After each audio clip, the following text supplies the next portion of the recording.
I'm Sophia Thompson, 32 years old, and I never imagined my life would turn out this way. As a successful software developer, I always dreamed of finding the perfect love story. Instead, I watched my mother convince my boyfriend to marry my sister in the ultimate betrayal.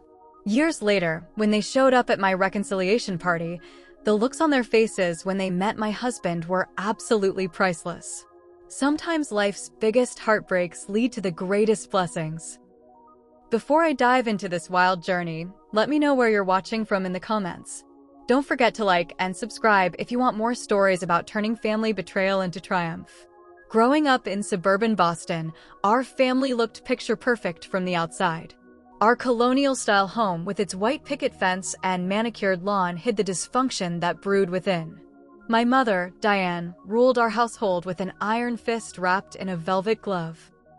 She was the type of woman who smiled sweetly at neighbors while critiquing everything about them once they left.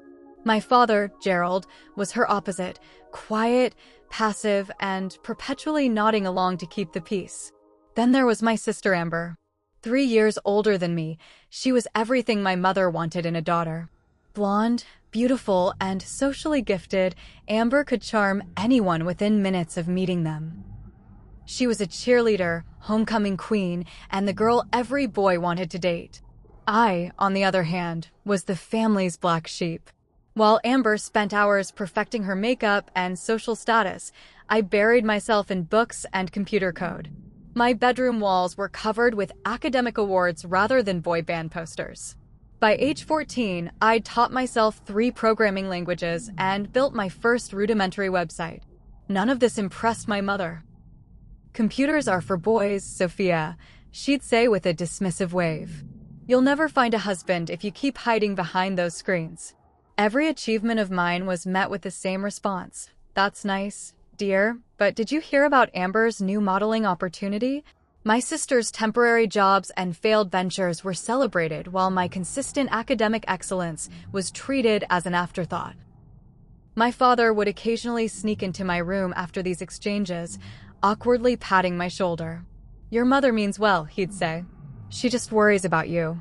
But his eyes told a different story. He knew the favoritism was wrong but lacked the courage to confront it. The summer before my senior year of high school, I won a national coding competition that came with a college scholarship. When I excitedly shared the news at dinner, my mother's response was, "Well, I suppose that's one way to get to college since you won't be getting any athletic scholarships like Amber did." My father stared at his plate while Amber smirked. That night, I made a promise to myself. I would use that scholarship as my ticket out. I applied only to colleges at least 3 states away and celebrated privately when my acceptance letter from MIT arrived. My mother's only comment was concern about me moving so far from family. College became my salvation. For the first time, I was surrounded by people who valued my intelligence and passion for technology. I met my best friend Zoe during orientation week when we both reached for the same computer science textbook in the campus bookstore. "You can have it," she said. "I'll just copy your notes when you inevitably understand everything better than me anyway." Her honesty and humor were refreshing. Through Zoe, I began building the confidence my family had systematically dismantled. She couldn't understand why I dreaded going home during breaks. "Your family sounds like a bad reality TV show," she said after hearing stories about my mother and Amber. "You know that's not normal, right?" I did know intellectually, but emotionally I still craved their approval. Each break I returned home, hoping things would be different. They never were. If anything, the contrast between my college life and home life made the dysfunction more apparent. By junior year, I'd limited my visits to major holidays. Each time I returned, I felt increasingly alien in my childhood home. My growing independence seemed to irritate my mother, who doubled down on criticism. "MIT is making you cold," she accused when I declined to play along with one of Amber's dramatic stories about a boyfriend who'd dumped her. "You used to be such a sweet girl." The truth was, I was finding my voice. For the first time, I started pushing back against my mother's comments, politely but firmly. My father watched these exchanges with a mixture of concern and what I thought might be pride. During winter break of my senior year, when my mother suggested I dress more like Amber for a neighborhood party, I calmly replied, "I'm comfortable with how I look, Mom." The shocked expression on her face was worth the silent treatment that followed. Little did I know, this newfound strength would be tested in ways I couldn't imagine when I brought home the first man I truly loved. I met Jason Carter during a tech conference in my senior year at MIT. He was presenting his startup's new app that helped connect small local businesses with consumers. His presentation was confident but not arrogant, technical but accessible. When he fielded questions from the audience, he seemed genuinely interested in feedback rather than defending his ideas. I was impressed. After the presentation, I worked up the courage to approach him with some suggestions about his user interface. Instead of dismissing me, he pulled out his notebook and asked me to explain further. We ended up talking for over an hour, eventually moving to a nearby coffee shop when conference staff needed to close the room. Jason was 26, 4 years older than me, with a computer science degree from Stanford and 2 years of experience at Google before striking out on his own. He had warm brown eyes that crinkled at the corners when he smiled and a habit of running his hand through his dark hair when he was thinking deeply about something. "Your perspective is exactly what this project needs," he said as we finished our third cup of coffee. "Would you be interested in meeting again to discuss this further?" That meeting turned into weekly coffee dates, which evolved into coding sessions at the campus library, which eventually became actual dates. Jason was unlike anyone I'd ever met. He was brilliant but humble, ambitious but ethical. He listened when I spoke and valued my opinions. For the first time, I felt truly seen. Our relationship deepened over the next few months. We'd spend hours talking about everything from algorithmic efficiency to our favorite childhood cartoons. He shared his dreams of building technology that would genuinely improve people's lives, not just make money. I found myself opening up about my family dynamics, something I rarely discussed with anyone besides Zoe. "They sound challenging," he said carefully after I described a particularly painful Christmas where my mother had compared my academic scholarship to Amber's beauty pageant win, declaring only one of those would last beyond youth. "Your intelligence and passion are incredible gifts, Sophia," Jason continued. "Anyone who can't see that isn't seeing you clearly." By spring break, we were serious enough that I invited him to come home with me to meet my family. Part of me wanted to show off this amazing man who valued exactly what my family dismissed about me. Another part hoped that seeing me with someone like Jason might finally make my mother recognize my worth. The visit started promisingly. My father seemed genuinely interested in Jason's business, asking thoughtful questions about his startup's growth strategy. My mother was uncharacteristically warm, serving her special Sunday roast usually reserved for Amber's boyfriends. "You've done well for yourself, Jason," my mother said, refilling his wine glass for the third time. "Stanford, Google, and now your own company at such a young age. Very impressive." I should have recognized the gleam in her eye. It wasn't approval of my choice, it was assessment of an asset. Amber arrived halfway through dinner, making what I now realize was a calculated late entrance. She'd been in the area and decided to drop by, though she lived 40 minutes away. She was between boyfriends at the time and had recently been laid off from her receptionist job at a local real estate office. My sister swept into the dining room in a form-fitting dress, hair and makeup perfect, despite her claims of just being in the neighborhood. She kissed everyone hello, lingering slightly when she reached Jason. I noticed her hand resting on his shoulder as she leaned in. "So you're the genius programmer Sophia's been hiding from us," she said with a laugh that somehow made it sound like I'd been keeping secrets rather than simply living my life 3 states away. Throughout the remainder of dinner, Amber inserted herself into every conversation, strategically highlighting connections between herself and Jason. They discovered they both enjoyed hiking, though Amber had gone exactly once for a photo shoot. They both loved sushi, though Amber typically complained about raw fish. They both enjoyed indie films, though Amber usually fell asleep during anything without explosions or romance. I watched Jason carefully during these exchanges, relieved to see him responding politely, but returning his attention to me or my father after each of Amber's interruptions. When she asked about his business model, claiming a secret interest in tech entrepreneurship, that was news to everyone at the table. He gave brief answers before turning to me. "Sophia's actually been helping me refine the algorithm," he said, squeezing my hand under the table. She spotted inefficiencies I'd missed entirely. My mother cleared her throat. "Well, isn't that nice? Amber has quite a head for business too, you know. She nearly majored in marketing before deciding on communications." "I changed because marketing seemed too limiting," Amber added quickly. "I wanted something broader." What she didn't mention was that she'd failed the introductory marketing course twice before switching majors. Despite these undercurrents, the weekend visit ended on a positive note. Jason and I drove back to Cambridge, and he seemed genuinely impressed with my family. "Your mother really went all out with that dinner," he said. "And your sister is certainly energetic." I laughed nervously. "That's one way to put it.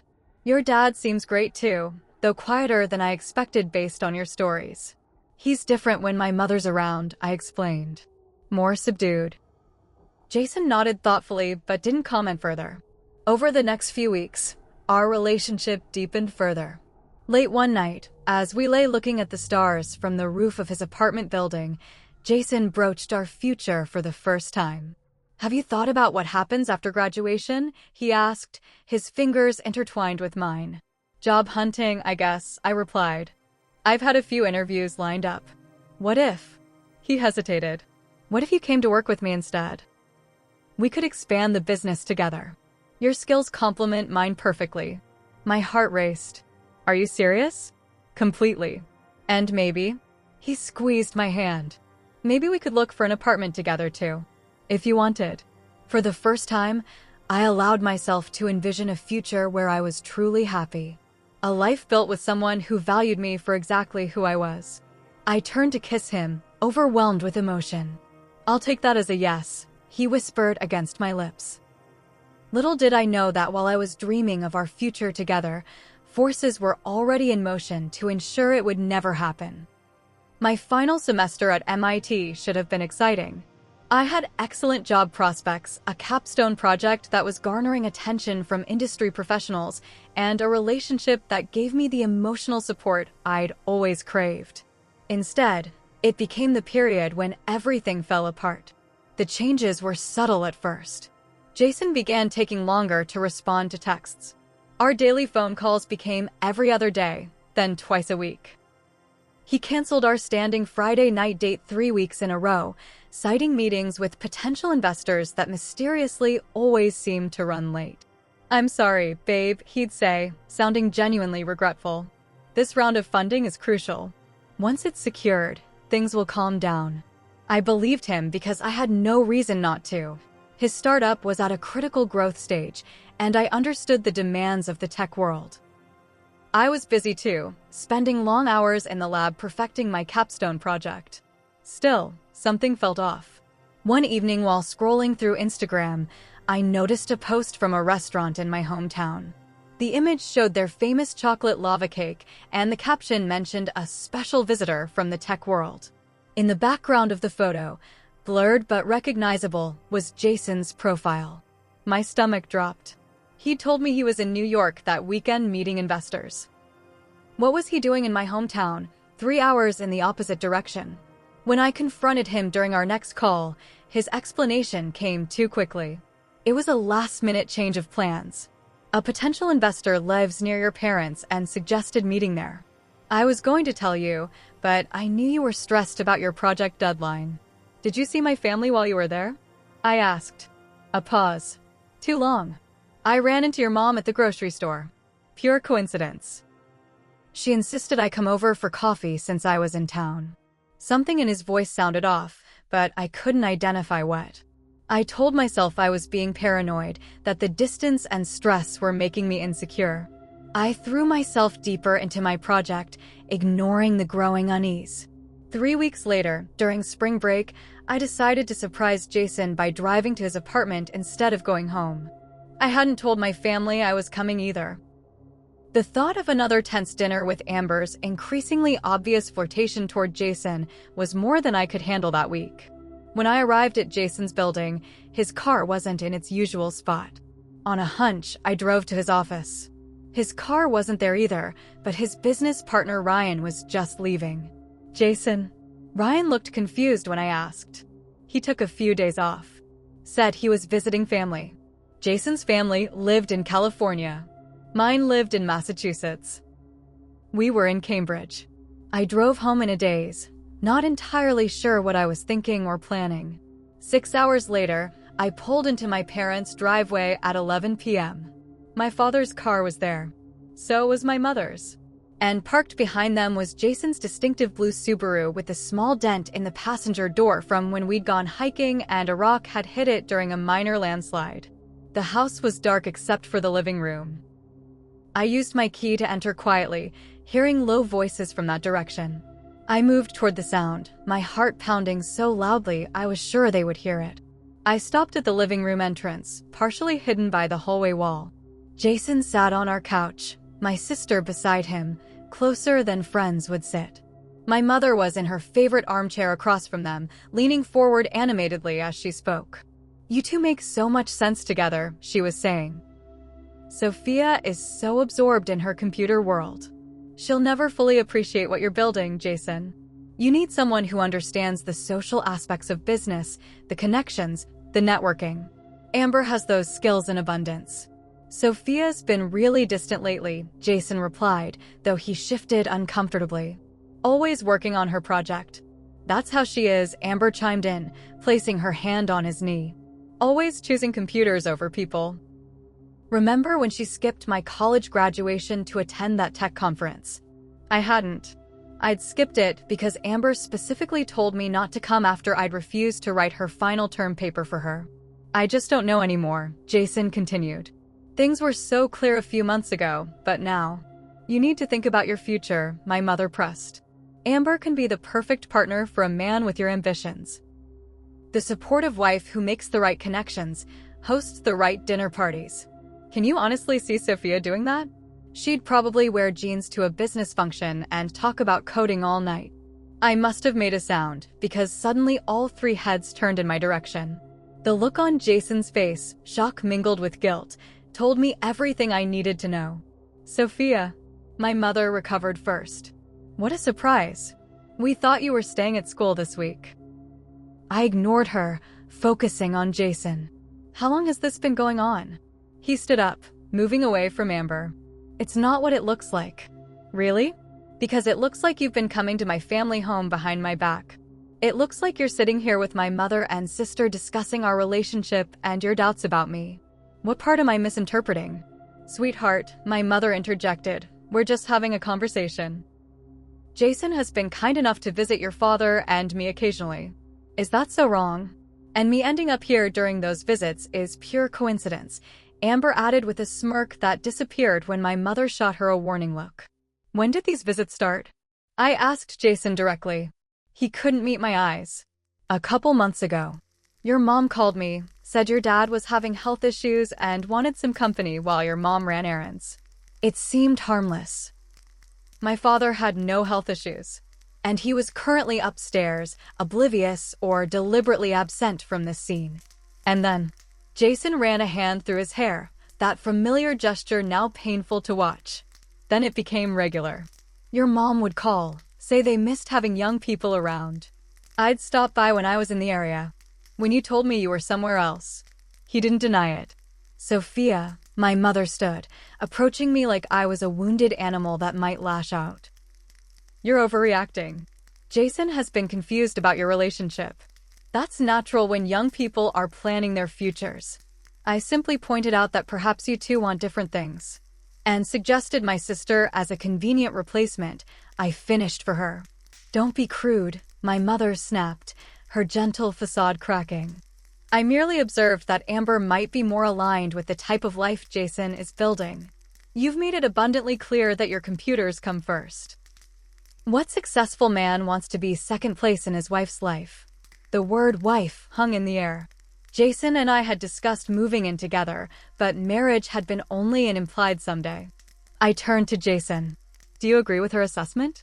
That I'm too focused on my career to be a good partner to you. He hesitated, and in that hesitation, I had my answer. Sophia, he finally said, you have to admit things have changed. You're always working on your project for graduation. I interrupted. It's temporary, and you've been equally busy with your startup. I never once doubted your commitment because of it. It's not just that, he continued weakly. Your family has helped me see that maybe we want different futures. My family, I repeated flatly. You mean my mother and the sister who's apparently been pursuing you behind my back? No one's been pursuing anyone, Amber protested, though her hand still rested possessively on the couch where Jason had been sitting. I laughed, a hollow sound that startled even me. Mom, why? Why would you do this? For a moment, my mother's mask slipped completely, revealing the calculating woman beneath. Let's be practical, Sophia. Amber needs a successful husband more than you do. You'll always be able to support yourself with your computer job. Amber needs security, social standing.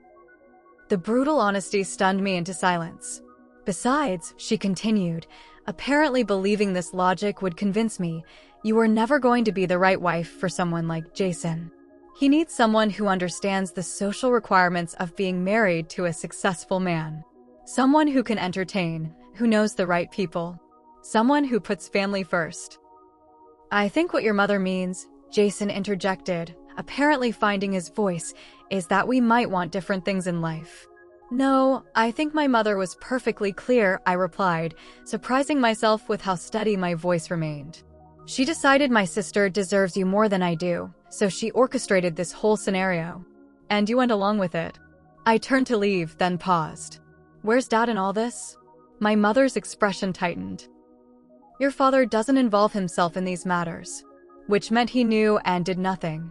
Again. I looked at Jason one last time. We're done. Don't call me, don't text me, don't try to explain. Whatever we had is over. As I walked out, I heard my mother saying, she'll calm down eventually. Sophia has always been dramatic about these things. I got in my car and drove until I couldn't see through my tears anymore, pulling over at a highway rest stop. I called the only person I could trust. Zoe, I need help. Everything's fallen apart. The next few weeks passed in a blur. I couldn't eat, couldn't sleep, and definitely couldn't focus on completing my final semester. After spending 4 years working toward my degree, I made the painful decision to withdraw with just 2 months remaining. My academic advisor was shocked. This isn't like you, Sophia, she said during our meeting. Whatever is happening, we can work around it. Extensions, incomplete grades that you can finish during the summer. But the thought of remaining in Cambridge, where every coffee shop and library corner held memories of Jason, was unbearable. More importantly, I couldn't bear the thought of graduation with no one in the audience truly cheering for me. The facade had been completely shattered. Zoe offered me her couch until I figured out my next steps. Her tiny apartment became my refuge as I cycled through grief, rage, and paralyzing self-doubt. Some days I couldn't get out of bed, replaying my mother's words in my head, Amber needs a successful husband more than you do. Had my entire family relationship been a competition I wasn't even aware I was participating in? Your mother is genuinely the most toxic person I've ever heard of, Zoe declared one evening as we split a pint of ice cream. And I once had a roommate who stole my identity and opened 3 credit cards. Despite her attempts at humor, I could see Zoe's growing concern.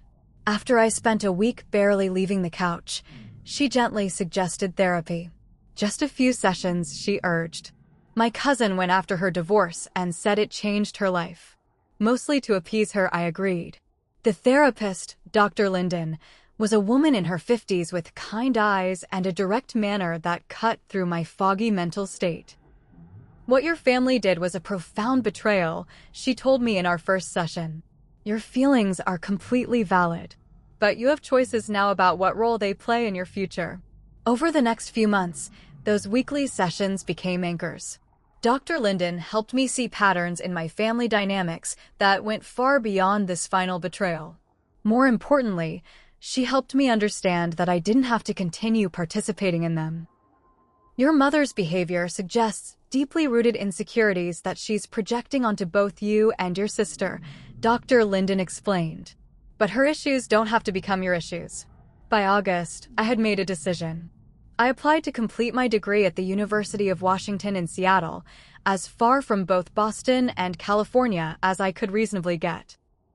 With my MIT transcript and glowing recommendations from professors, I was accepted with a scholarship that would cover my final semester. Saying goodbye to Zoe was difficult. She had been my rock during the darkest period of my life. "You better video call me every week," she said fiercely as we hugged at the airport. "And I'm coming to your graduation with an embarrassingly large sign and air horns." Seattle felt like breathing fresh air after being underwater. The city's blend of technology and natural beauty suited me perfectly. I found a tiny studio apartment near campus and decorated it with absolutely nothing that reminded me of my past life. No family photos, no mementos from MIT, no traces of Jason. My phone remained largely silent. Jason had tried calling and texting for the first few weeks after our confrontation, his messages evolving from defensive, "You didn't give me a chance to explain," to apologetic, "I made a terrible mistake," to pathetically nostalgic, "Remember when we watched the meteor shower on my roof?" I never responded, eventually blocking his number. My parents' communications followed a predictable pattern.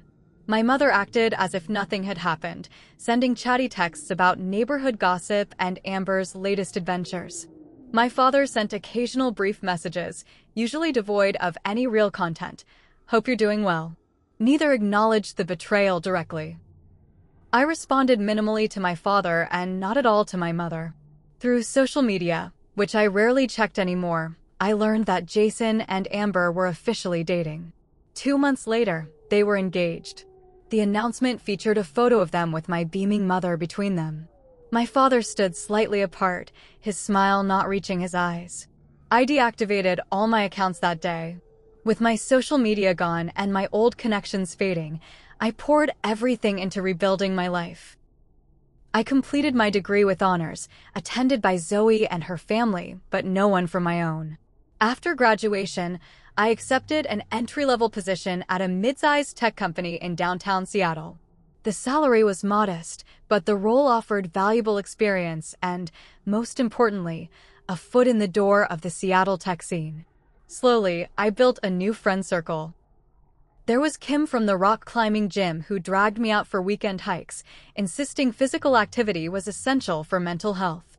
Aaron and David, a couple from my apartment building, adopted me into their friend group after discovering my pitiful empty refrigerator when they brought over misdelivered mail. And there was Lena from work, whose quiet competence and dry humor made our long coding sessions enjoyable rather than merely tolerable. These new friends knew nothing of my family drama. To them, I was simply Sophia from the East Coast who didn't talk much about home. They accepted this without question, filling our time together with present joys rather than past sorrows. 1 year after moving to Seattle, I received a text from my father that finally acknowledged reality: Amber and Jason's wedding this weekend. "Your mother asks if you've changed your mind about attending." I hadn't been invited. I hadn't expected to be. I responded simply, "No." My father's reply came hours later: "I understand." "I'm sorry, Sophia." It was the closest thing to an apology I'd received from any of them, and, while insufficient, it opened a thin channel of communication between us. We began exchanging occasional texts, nothing deep, usually just brief life updates. He never mentioned my mother or Amber, and I never asked. Through this minimal connection, I learned that Jason's startup had failed 6 months after their wedding. He was now working for a competitor of the company he'd founded, a significant step down from CEO. Amber was between jobs again. They had moved into my parents' guest house temporarily, while Jason regrouped. This information should have brought satisfaction, perhaps even joy. Instead, I felt a strange emptiness. Their struggles didn't undo my pain or restore what I'd lost. Success, I realized, would be the best revenge, not because it would hurt them, but because it would fulfill me. Around this time, I was assigned to a new project at work, developing software for healthcare systems.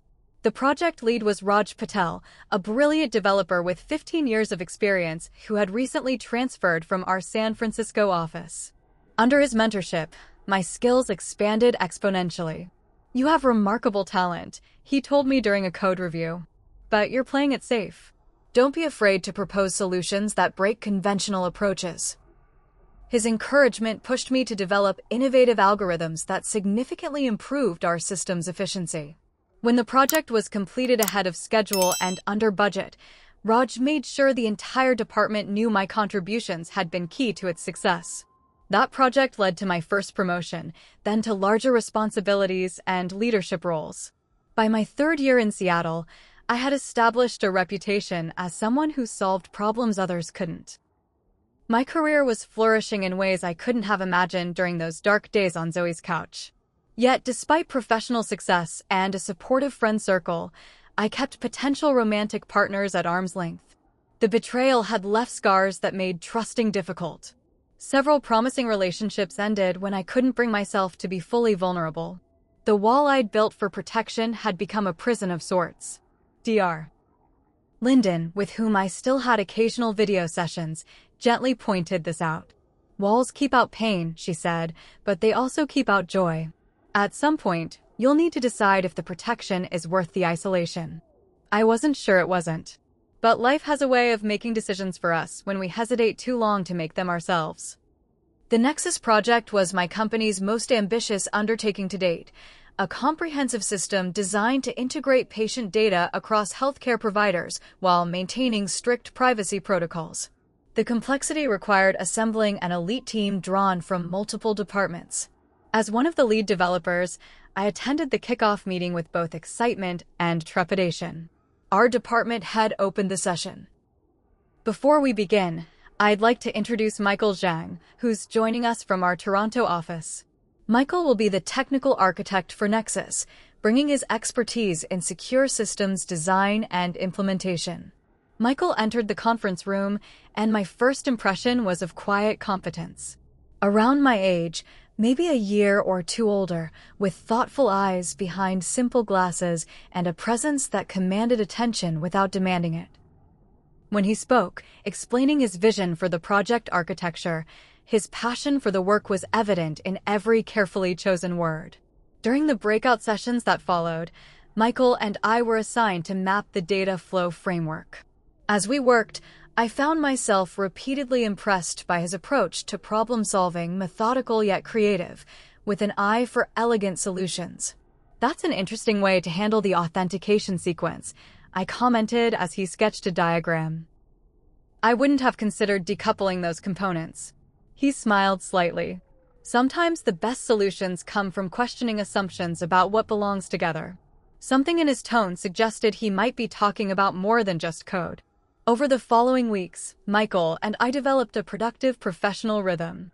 We challenged each other's ideas respectfully, building on our different strengths to create something better than either of us could have designed alone. I found myself looking forward to our working sessions, extending them with questions that could have waited until the next day. One evening, as we were the last two people in the office, Michael leaned back in his chair and asked, "Want to continue this discussion over dinner? There's a great Vietnamese place around the corner." The invitation was casual, clearly professional, yet I hesitated. This boundary between work colleague and potential friend was one I rarely crossed. Noticing my hesitation, he added, "No pressure. I just thought food might help us solve this permissions hierarchy issue." I surprised myself by agreeing. That dinner became the first of many. Our conversations expanded beyond work to books, hiking trails, the challenges of urban gardening, his passion, and rock climbing, mine. Michael spoke of his family. Chinese immigrants who had settled in Vancouver, his father's small accounting practice, his mother's community college teaching career, his younger sister's medical studies. His stories were filled with warmth and respect, so different from the dynamics I'd grown up with. I shared carefully edited versions of my own background, mentioning MIT, but not my incomplete final semester, describing Boston, but not my family. Michael never pushed for details I wasn't offering, yet his attentive listening created a space where I gradually wanted to share more. 3 months into the project, Michael suggested a Saturday hike to celebrate completing a particularly challenging module. The trail he chose offered spectacular views of Mount Rainier, and as we reached the summit viewpoint, something shifted in our interaction. Away from keyboards and conference rooms, surrounded by towering trees and mountain vistas, we were simply two people enjoying each other's company. During our descent, Michael mentioned a documentary film festival happening the following weekend. Would you be interested in going? Not as colleagues, he clarified, but as a date. The word date triggered an immediate internal panic. I'd successfully avoided anything beyond casual coffee meetups since moving to Seattle. The prospect of opening myself to potential hurt again was terrifying. I need to think about it, I replied honestly. Michael nodded. Take all the time you need. The offer stands. That evening, I called Zoe for the first time in weeks. He asked you out and you said you'd think about it, she exclaimed. Sophia, this is progress. 6 months ago, you would have invented an imaginary pet emergency to avoid answering. But what if it goes wrong? I asked. What if he's not who he seems to be? What if he is exactly who he seems to be? She countered. Look, I get it. Jason and your family did a number on you. But from everything you've told me, Michael seems genuinely decent. And you clearly like him enough to be scared of liking him. She was right. After wrestling with my fears for another day, I texted Michael to accept his invitation. Our first official date revealed another layer of Michael that deepened my attraction. His intelligence I already knew, but outside of work, his playful sense of humor emerged. He asked thoughtful questions and remembered small details from our previous conversations. Most importantly, he seemed completely comfortable with himself, lacking the insecurity that often drives people to impress others. As weeks became months, our relationship deepened. Michael's patience allowed me to set the pace, never rushing intimacy or declarations of feeling. When I finally told him I was falling in love with him 8 months after our first date, his response was both joyful and reassuring. I've been in love with you since our 3rd project meeting, he admitted. When you demolished my security protocol design and then immediately built it back up better than before. I knew then you were someone special. Still, I kept my deepest wounds hidden. Michael knew I was estranged from my family, but not why. That changed after a year together, when he invited me to Vancouver to meet his parents during Lunar New Year celebrations. The Zhang family welcomed me with genuine warmth. Watching their interactions, the teasing affection, the arguments that resolved with laughter, the unquestioned support, brought both joy and an ache of comparison I couldn't suppress. After we returned to Seattle, Michael found me crying in our hotel room. What's wrong? He asked, immediately concerned. Did my family overwhelm you? My mother can be intense, I know. No, your family is wonderful. I managed through tears. It's just, they made me see what I never had. That night, I finally shared the full story. MIT, Jason, my mother's manipulation, my sister's betrayal, my father's complicity, the shattered life I'd fled and the new one I'd built from the pieces. Michael listened without interruption, his expression shifting from shock to anger to deep compassion. When I finished, he took my hands in his. Thank you for trusting me with this. I understand now why trust is so difficult for you. He paused, choosing his words carefully. What they did was unforgivable. But I need you to know something. Not everyone will betray you. I won't betray you. You can't promise that, I whispered. I can promise to try every day to be worthy of your trust, he replied. And I can promise that if we ever have conflicts or doubts, I'll bring them directly to you, not to anyone else. His response wasn't a blanket reassurance that my fears were unfounded. Instead, it acknowledged the reality of my experience while offering a different path forward. That honesty meant more than 1,000 promises never to hurt me could have. Our relationship deepened after that night. With my history no longer a shadow between us, I could fully embrace the possibility of a future together. Michael became not just my partner, but my closest friend, challenging me when I needed challenging and supporting me when I needed support. 2 years into our relationship, during a weekend trip to the San Juan Islands, Michael proposed. The ring was an emerald rather than a diamond, set in a design he'd helped create. It reminded me of your eyes, he explained. And emeralds symbolize truth and love. Both seem appropriate. Though I'd known this moment might come, I found myself hesitating. Are you sure? My family baggage is considerable. Michael smiled. I'm not marrying your family. I'm asking to marry you, Sophia Thompson, with all your brilliance and strength and carefully protected heart. Will you build a life with me? Yes, I said, the word carrying all the certainty I'd never thought I'd feel again. Yes, I will. We planned a small wedding with just our closest friends. I didn't invite my family, though I sent my father a brief text letting him know I was getting married. His response was typical, congratulations. I hope you'll be very happy. No mention of attending, no questions about Michael. I hadn't expected otherwise. Our wedding day was perfect in its simplicity. Zoe served as my maid of honor, flying in from Boston with her new fiancé. Michael's sister Jennifer was a bridesmaid, and his college roommate Lucas stood as best man. We exchanged vows in a garden overlooking Puget Sound, surrounded by 40 people who truly cared about us. Today I choose you, Michael said in his vows, and I'll choose you again tomorrow and every day after that. My own vows acknowledge the journey. You taught me that trust isn't naive. It's the bravest choice we can make. I trust you with my heart, my future, and all the dreams we'll build together. After the wedding, life expanded in unexpected ways. Michael and I combined our technical expertise to launch a healthcare data security startup. The timing was perfect. Increased regulations around patient data privacy created an immediate market for our solutions. Within 18 months, we'd grown from just the two of us working evenings and weekends to a company of 20 employees with significant venture funding. Success brought visibility I hadn't anticipated. Our company was featured in tech publications and local business journals.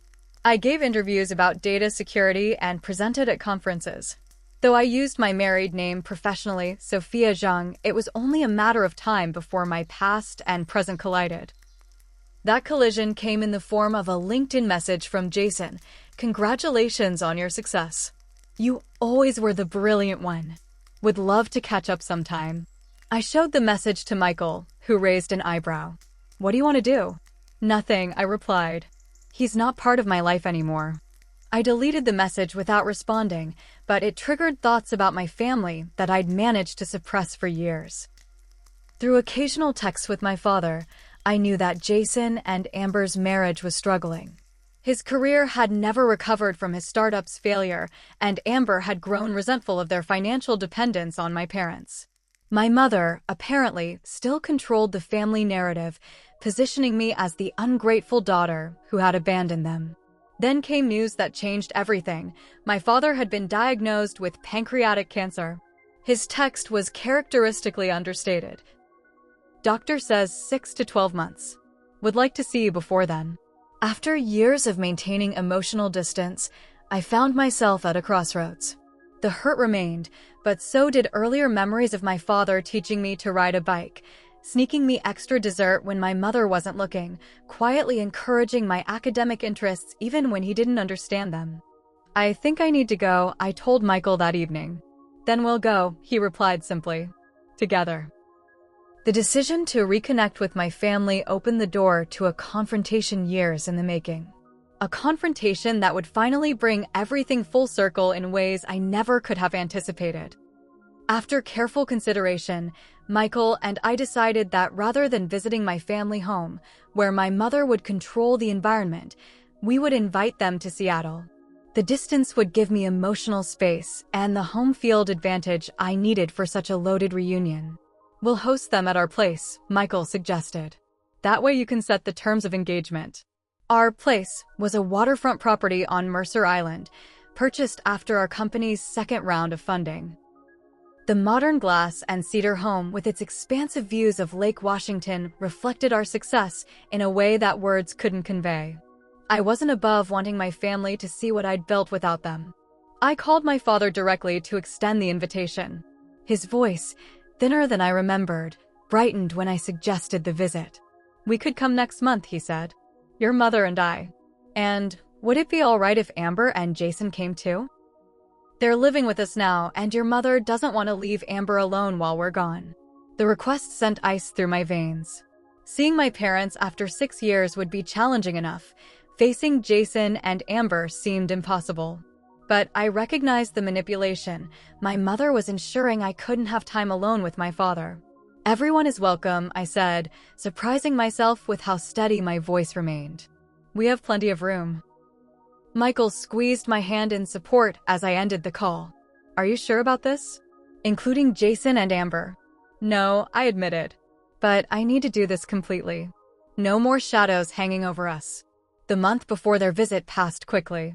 Between preparing our home and managing our growing company, I had little time to dwell on anxiety.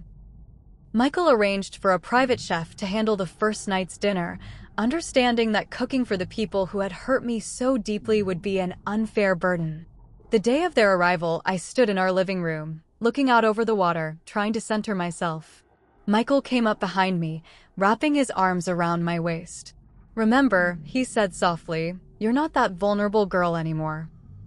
You're Sophia Zhang, co-founder and CTO of Zhang Secure, with 14 patents and a wait list of clients. More importantly, you're a woman who rebuilt her life from scratch. Nothing they say or do can take that away. The doorbell rang precisely at 4 o'clock. My mother had always valued punctuality.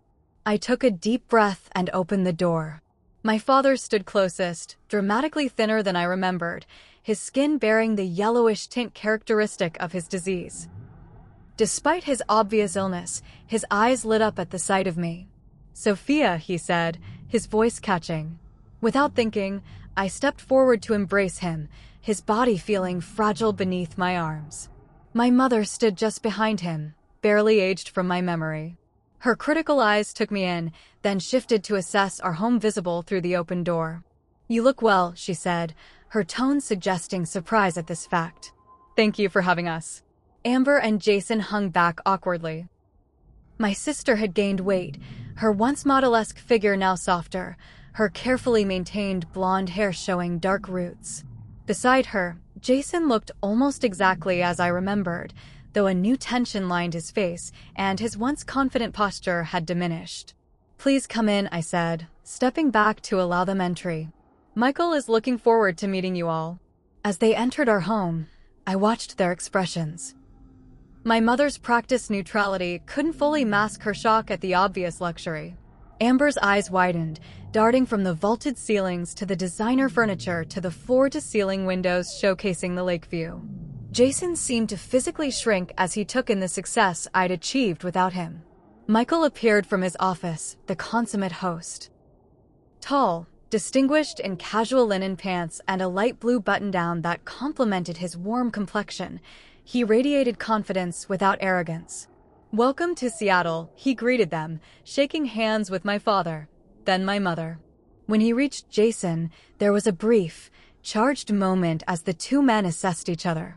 Michael's smile never wavered, but I saw Jason recognize something in my husband's eyes, knowledge of exactly who Jason was and what he had done. We've prepared the guest rooms upstairs, Michael continued smoothly. Why don't you all get settled before dinner? Sophia can show you the way. As I led my family upstairs, my mother fell into step beside me. This is quite a home, she remarked. Your husband must be very successful. We both are, Mother, I replied evenly. I co-founded our company with Michael. We're equal partners in every sense. She absorbed this information with a tight smile. How progressive. I showed them to their rooms, my parents in the main guest suite, Amber and Jason in the smaller room across the hall. As they unpacked, I retreated downstairs to find Michael opening wine in the kitchen. They're exactly as you described, he said quietly. Your mother started assessing the property value within 30 seconds of arrival. I laughed despite my tension. Just wait until dinner. She'll be counting the silver. The private chef Michael had arranged prepared an exquisite meal. As we gathered around our dining table, the conversation remained superficial: Seattle weather, their flight, my father's treatment options. Michael expertly filled awkward silences with questions about Boston and observations about the differences between Canadian and American healthcare systems.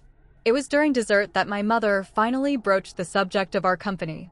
So, she said, setting down her fork with precision, Sophia mentioned you run a business together. What exactly do you do? Michael glanced at me, silently offering the chance to answer. I took it. We founded JongSecure 4 years ago, I explained. We specialize in healthcare data security systems. Our software protects patient information while allowing authorized access across different healthcare providers. JongSecure, my mother repeated. You took Michael's name for the company? It tested better with focus groups, I replied smoothly, though the real reason was simpler. I'd wanted nothing of my past associated with my future. They're being modest, my father interjected. I looked up their company before we came. They were featured in Forbes last year. Healthcare's Security Revolution, the article called it. My mother's eyebrows rose fractionally. How impressive. Jason cleared his throat. What's your market valuation now? Last funding round. Michael answered casually. Our last valuation was just over $300 million. We're not looking for additional investment currently. We're cash flow positive and growing sustainably. The figure hung in the air. $300 million. Jason's failed startup had peaked at a $4 million valuation before collapsing. $300 million, Amber repeated, looking at Jason with an expression I couldn't quite read. That's wow. Enough about business, my mother interjected briskly. Sophia, will you and Michael be starting a family soon? You're not getting any younger. Mom, Amber protested weakly. It's a reasonable question, my mother defended. They have this enormous house. Seems a shame not to fill it with children. We're focused on our company right now, Michael answered diplomatically. But we haven't ruled out children in the future. My mother turned to me. You always said you wanted children, Sophia. Remember those dolls you used to line up in your room? You had names for all of them. I had no such memory. Amber had been the one obsessed with dolls. This subtle rewriting of history was so typical of my mother that I almost laughed. If Sophia and I decide to have children, Michael said, his voice gentle but firm, it will be on our timeline, not anyone else's. My mother's smile tightened, and used to being challenged so politely yet definitively. As the evening progressed, the dynamics became increasingly clear. My mother attempted to reassert control through passive-aggressive comments and selective memories. My father observed quietly, occasionally catching my eye with what seemed like apology. Amber fluctuated between feigned interest in our lives and thinly veiled envy. And Jason grew progressively more uncomfortable, drinking too much wine and barely contributing to the conversation. By the time we moved to the living room for after-dinner drinks, the facade of pleasant family reunion had worn dangerously thin. How are things in Boston? I asked, deliberately vague. A weighted silence followed. My father stared into his whiskey. My mother smoothed an invisible wrinkle from her skirt. We're between opportunities at the moment, Amber finally answered. Jason's exploring several promising positions. I see, I replied. And you're living with Mom and Dad while you explore? Temporarily, Jason said quickly. My non-compete clause from Growth Tech just expired, so I can finally look at other startups in the same space. It's been 3 years, Amber added, a edge to her voice. A very long temporary arrangement. We're happy to help family through difficult transitions, my mother said pointedly. That's what families do. They support each other through challenges. The implication hung heavily in the air. That I had abandoned my family responsibilities by cutting contact. Michael, sensing the rising tension, stood. Would anyone like to see the garden? We've just installed a Japanese-inspired meditation area overlooking the water. My father rose eagerly. I'd enjoy that. As the others followed Michael outside, I remained behind to refresh drinks. Jason lingered, awkwardly handling his empty glass. Your husband seems like a good man, he said finally. He is, I replied simply. You've done incredibly well for yourself, Sophia. I always knew you would. I looked at him directly for the first time that evening. Did you? Because I recall you agreeing that I was too focused on my career to be a good partner. that I'd never understand the social aspects of business. He flushed. I was confused.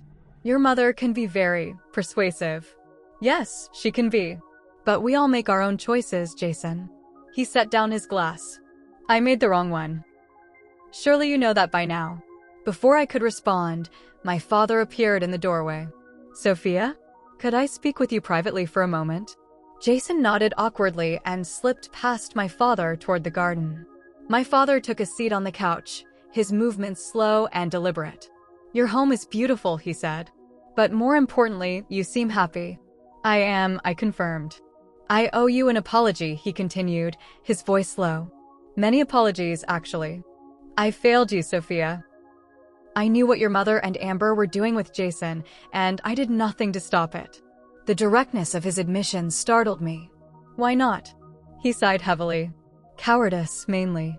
I've spent 40 years taking the path of least resistance with your mother. It was easier to let her have her way than to fight battles I didn't think I could win. He looked up, his eyes damp. But that's no excuse for letting her hurt you. For hurting you myself through inaction. His sincere regret pierced the armor I'd built around my heart. I needed you to stand up for me, Dad. I know. And I'll regret until my dying day that I didn't. He reached for my hand. I don't expect forgiveness, Sophia. I just wanted you to know that I see clearly now what happened, and I'm deeply sorry for my part in it. From the garden, raised voices drew our attention. Through the windows, I could see my mother and Amber in what appeared to be a heated discussion with Michael standing calmly between them. We should join them, my father suggested. Your mother becomes unpredictable when challenged. In the garden, the scene became clear as we approached. My mother was berating Michael about something while Amber stood nearby, arms crossed defensively. Absolutely inappropriate to suggest such a thing, my mother was saying. Our financial arrangements are private family matters. Michael noticed our approach and turned. Sophia, Gerald. We were just discussing family dynamics. He's suggesting we're taking advantage of Dad's finances, Amber blurted. As if we're some kind of parasites. Michael shook his head. That's not what I said. I simply observed that multi-generational living can create complex financial interdependencies that sometimes prevent people from making fully independent choices. My mother's face flushed with anger. You know nothing about our family. On the contrary, Michael replied calmly. I know a great deal about your family from Sophia's perspective. I know about the manipulation, the favoritism, the betrayal. Michael, I warned softly, though part of me thrilled to hear someone finally confront my mother directly. Betrayal is a strong word, my mother sniffed. Family matters are complicated. Sophia has always had a flair for drama and a selective memory. Mom, Amber interrupted, surprising everyone. Stop. Just stop. My mother turned to her in shock. Excuse me. He's right, Amber continued, her voice shaking. We both know what you did with Jason. What we did. It was wrong. Jason, who had been silent throughout the exchange, finally spoke. Your mother told me Sophia was seeing someone else at MIT. That she was using me as a backup plan while pursuing a professor she was interested in. I gasped. That's completely untrue. I know that now, he said quietly. But at the time, it made sense of why you were so busy, why you seemed distant. Your mother showed me texts from your phone that seemed to confirm it. I never texted anything like that, I said, my mind racing. She must have used my phone, Amber finished. She had me text things from your old number that she'd kept in her contacts. Made it look like they were coming from you. My mother's face hardened. This is absurd. I was simply helping two people who were clearly better suited find their way to each other. By lying, my father asked, his voice stronger than I'd heard it all weekend. By manipulating a young man's feelings and betraying our daughter, I did what was necessary, my mother insisted. Amber needed stability that Sophia didn't. Sophia was always going to be fine on her own. So you decided to sacrifice my happiness for Amber's? I asked, the hurt still fresh despite the years. I made a practical decision, my mother replied unapologetically. Amber's looks were her only real asset. She needed to capitalize on them before they faded. You had your education, your career potential. Mom, Amber exclaimed, clearly wounded. Is that really how you see me? As nothing but a pretty face with an expiration date. My mother waved dismissively. Don't be so sensitive. I'm simply being practical. I did what any mother would do, ensured both my daughters' futures as best I could. No, my father countered, surprising us all with his firmness. You did what served your vision of how things should be. You didn't consider what either of your daughters actually wanted or needed. The garden fell silent. My mother's face registered shock at my father's rebellion.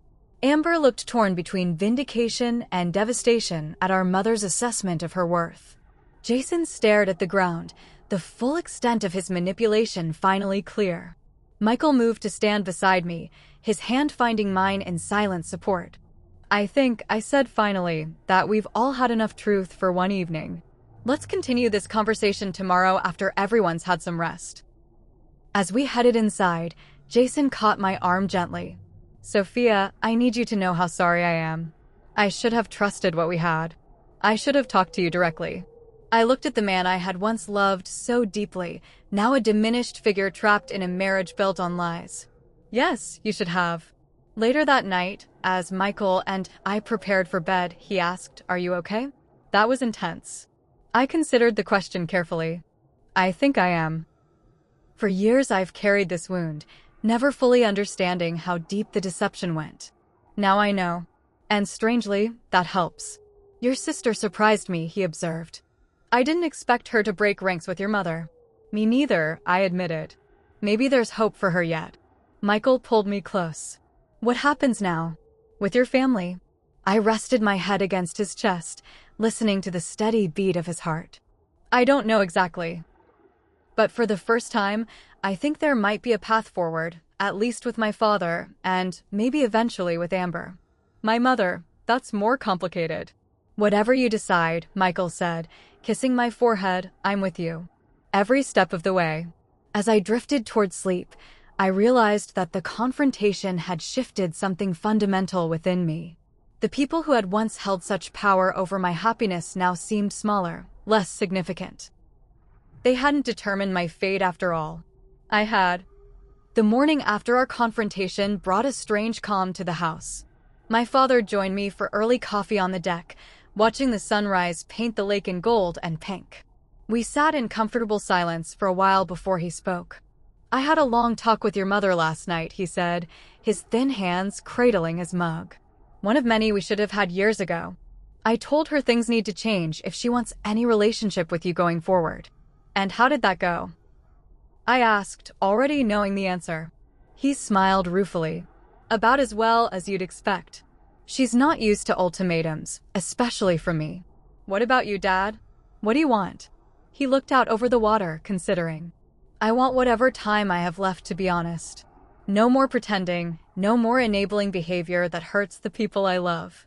He turned to me. And I want to know my daughter again if she's willing. Over the next 3 days, our family dynamics shifted in ways I never anticipated. My father and I spent hours talking, filling in the gaps of our lost years. I showed him our company offices, introduced him to colleagues, shared the work that filled me with purpose. He listened with genuine interest, asking insightful questions that reminded me of the thoughtful man who had encouraged my early curiosity about computers. I'm proud of you, Sophia, he told me as we walked along the waterfront. Not because of your success, though that's remarkable. I'm proud of the woman you've become, strong, compassionate, resilient. You created this life despite us, not because of us. His cancer made our reconciliation bittersweet, a relationship rebuilt with an expiration date looming. Yet there was grace in having this time, in clearing away the debris of the past before saying goodbye. With Amber, healing came more tentatively. The morning after the confrontation, she asked if I would walk with her around the neighborhood. I don't even know where to start, she said as we strolled past waterfront mansions. Sorry seems inadequate. Why did you do it? I asked. The question had haunted me for years. She was quiet for a long moment. At first, it was just flattering to have someone like Jason interested in me.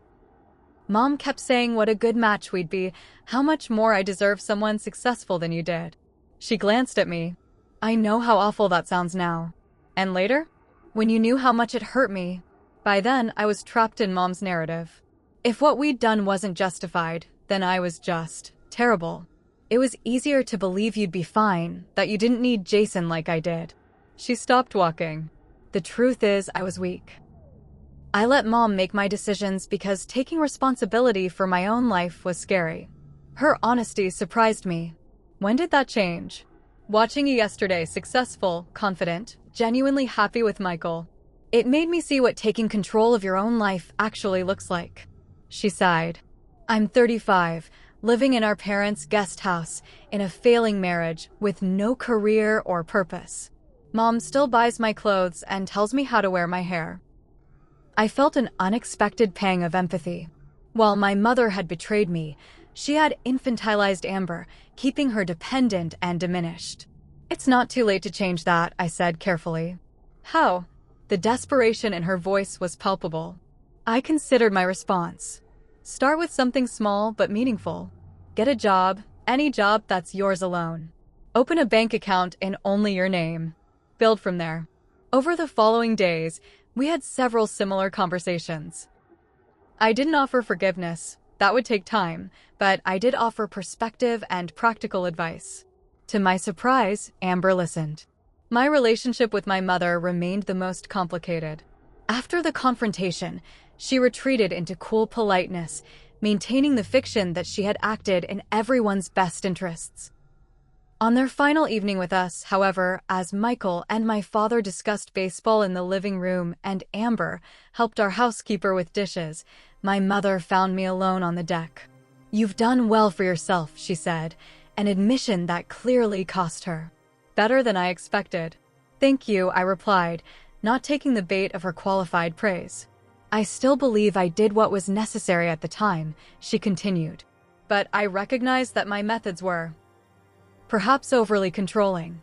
Coming from my mother, this was the closest thing to an apology I was likely to receive. I won't pretend what you did didn't hurt me deeply, I said. But I've built a good life. A life that makes me happy. She nodded, looking out at the water rather than at me. Your father wants us to seek counseling. Family therapy, he calls it. I couldn't hide my surprise. And you agreed? It's important to him. She smoothed her slacks, a nervous gesture I remembered from childhood. Would you consider joining us occasionally?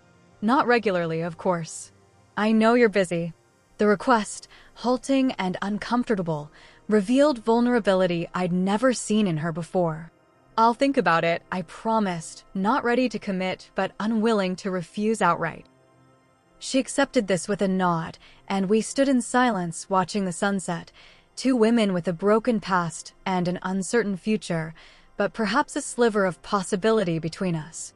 The most surprising conversation came from Jason, who asked to speak with me privately before their departure. Michael raised an eyebrow when I mentioned the request.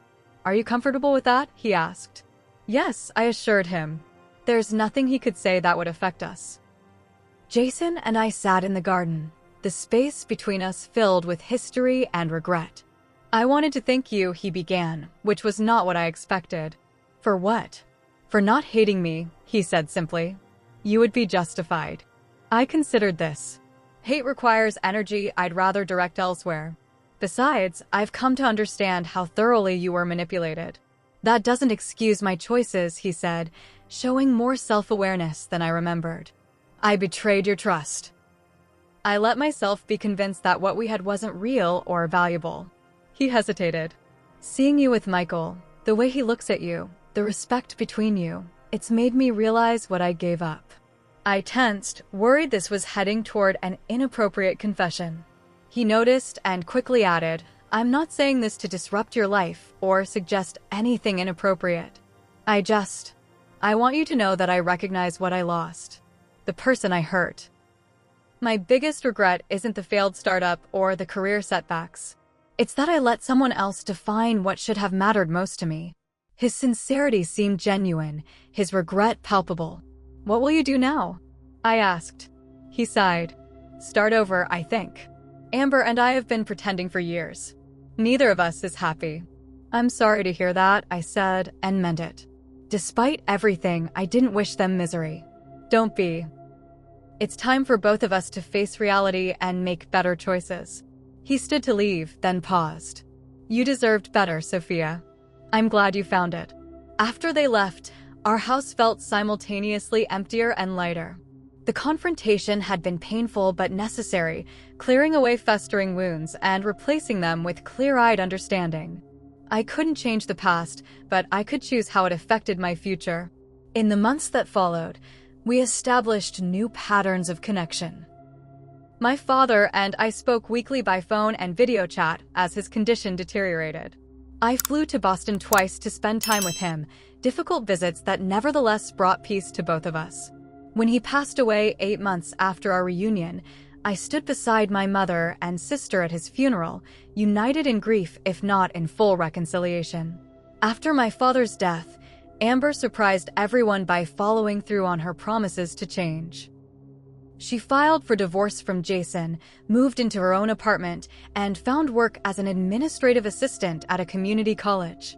The position was modest, but represented independence she'd never known. We maintained cautious, but increasingly warm contact, rebuilding a relationship that had been poisoned since childhood. My mother remained my mother, critical, controlling, resistant to change, but our confrontation had shifted the power dynamic permanently. She could no longer rewrite history or manipulate me. I engaged with her on my terms or not at all. It wasn't a warm relationship, but it was an honest one.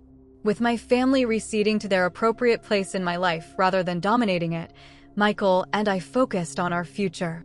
Our company continued to thrive, expanding internationally and developing new security protocols that became industry standards. 2 years after the family confrontation, we welcomed our daughter, Lily, followed 18 months later by our son, James. Becoming parents ourselves cast my family history into sharper relief.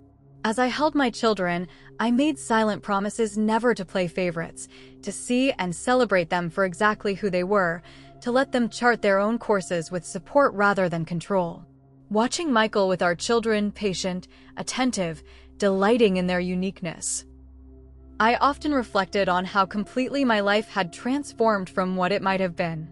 Had my mother not orchestrated that betrayal, had Jason and I married as once planned, would I have found this level of fulfillment? The painful truth was that their betrayal, while devastating, had ultimately freed me to build something far better than I might have otherwise.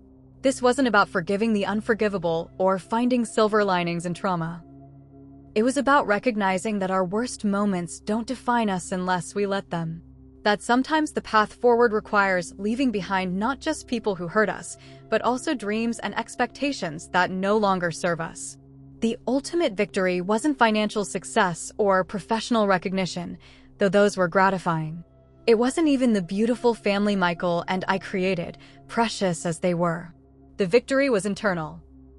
The knowledge that I had rebuilt myself from broken pieces into someone stronger, wiser, and more compassionate than before. On my daughter's 3rd birthday, as our home filled with friends and laughter, I caught sight of myself in a window reflection.